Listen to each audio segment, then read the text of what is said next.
तो देखिए, पदयात्रा के माध्यम से हिंदू एकता का संदेश यहां पर पंडित धीरेन्द्र कृष्ण शास्त्री देते हुए नजर आएंगे और यहां पर पदयात्रा से हिंदू एकता का मंत्र किस तरीके से दिया जाएगा, इस पर सभी की निगाहें हैं। और आपको बता दें, मध्य प्रदेश के छतरपुर से पंडित धीरेन्द्र शास्त्री इसकी शुरुआत करेंगे और पदयात्रा का जो मकसद है वो सनातनियों को एकजुट करना है। इसके अलावा आपको बता दें, बागेश्वर धाम से ओरछा तक यह हिंदू पदयात्रा जाएगी।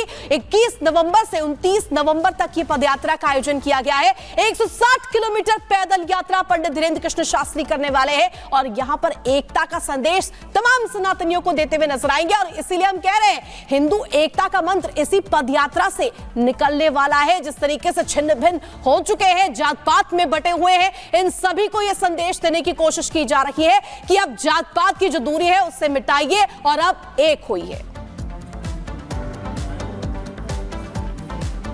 तो पदयात्रा में 600 से ज्यादा सुरक्षा कर्मी तैनात रहे। बता दें आपको कि ये पदयात्रा बेहद महत्वपूर्ण है, इसलिए क्योंकि बाबा बागेश्वर इसके पहले भी हिंदुओं को एकजुट होने की बात कहते रहे हैं। और केवल बाबा बागेश्वर नहीं, तमाम सनातन धर्म को मानने वाले हिंदू धर्मगुरु लगातार ये बात कहते रहे कि हिंदुओं को एकजुट होना होगा, नहीं तो जातियों में बांटकर लोग अपनी राजनीति करते रहेंगे और नुकसान सिर्फ और सिर्फ हिंदुओं का होगा। ये रिपोर्ट देखिए।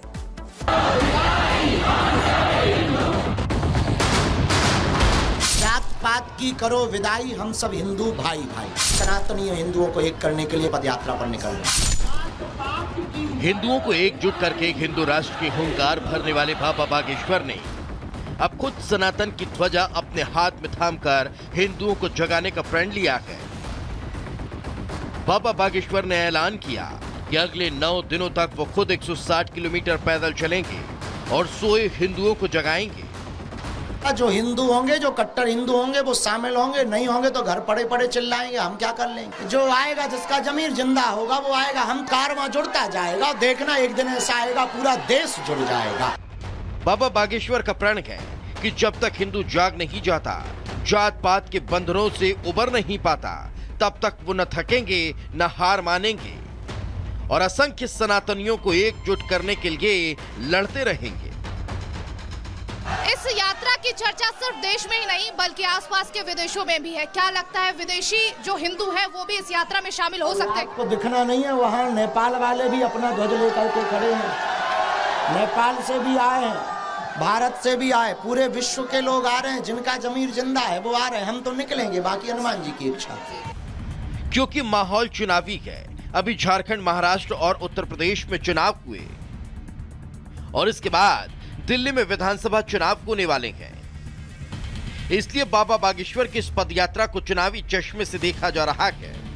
हालांकि बाबा बागेश्वर ने रिपब्लिक भारत से बातचीत करते हुए साफ कह दिया कि उनकी कोई पार्टी नहीं, वो किसी दल के नहीं हैं, तो बस भगवान राम के। और जो भगवान राम का है, सनातन की बात करता है, बाबा बागेश्वर उसी के साथ खड़े रहते हैं।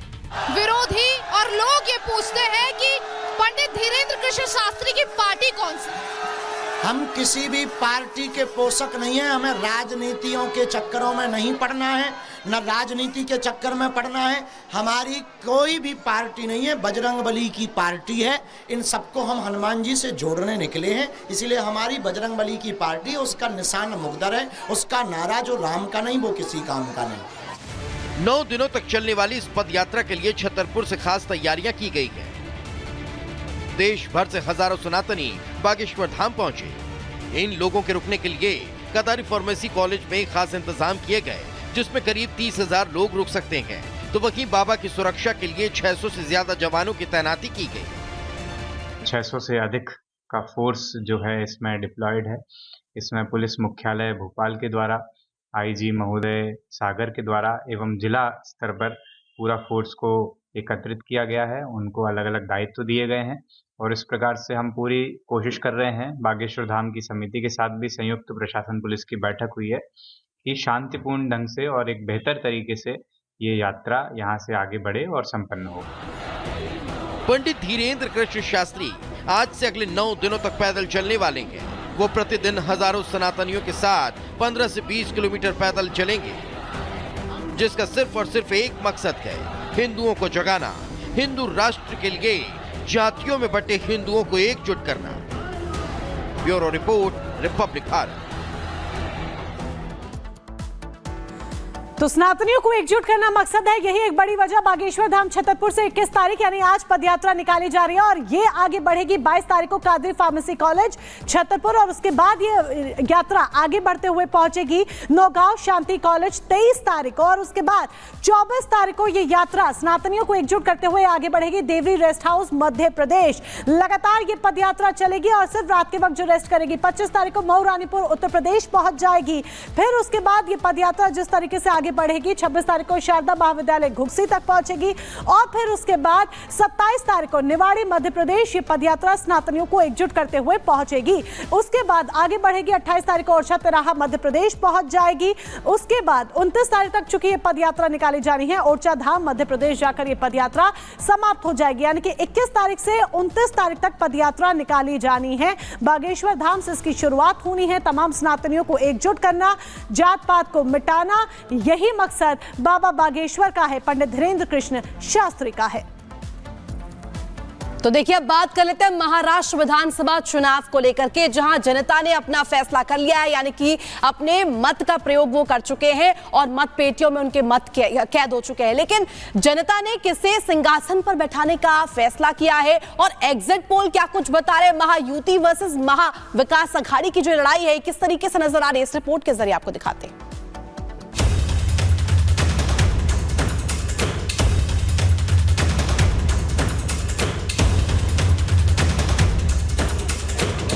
महाराष्ट्र में सत्ता की गद्दी पर कौन बैठेगा, सूबे का सियासी मुखिया कौन होगा, इसका फैसला जनता ने ईवीएम में लॉक कर दिया है। 6 बड़ी पार्टियों के बीच हुए घमासान में हार जीत की टक्कर एकदम कांटे की है। लेकिन महाराष्ट्र को लेकर एग्जिट पोल के मुताबिक मौजूदा एनडीए सरकार का पलड़ा भारी है। पीमार्क के एग्जिट पोल के मुताबिक महायुति को 137 से लेकर 157 सीटें मिलने का अनुमान है, तो वहीं महाविकास अघाड़ी के खाते में 126 से लेकर 146 सीटें जा सकती हैं। 288 सीटों की विधानसभा में अन्य के खाते में 2 से लेकर 10 सीटें आ सकती हैं।